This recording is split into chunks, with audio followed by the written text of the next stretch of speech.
feels in the wake of September 11th. And it is such a manipulation that they are pulling from thin air the idea that there is somehow even a connection between what happened on September 11th, al-Qaeda, and Saddam Hussein.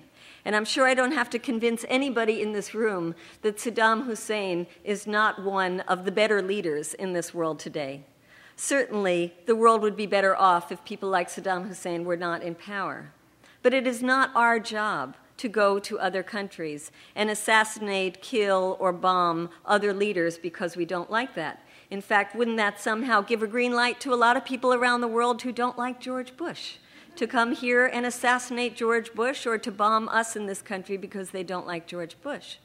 That is certainly not the golden rule of what we would like to have done to us. So here we are in a situation where the government is rolling out a campaign based on fear to convince the American public that there is indeed a threat to our security if we don't go to war with Iraq.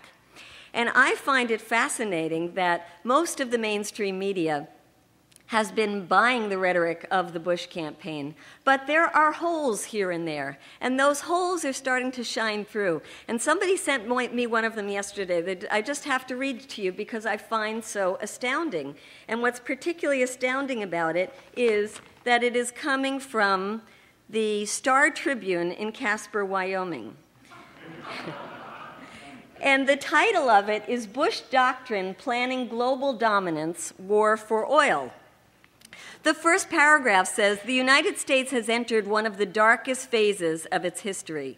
Under the guise of protecting American citizens from Iraqi weapons of mass destruction, the Bush administration has marched Congress towards global imperialism.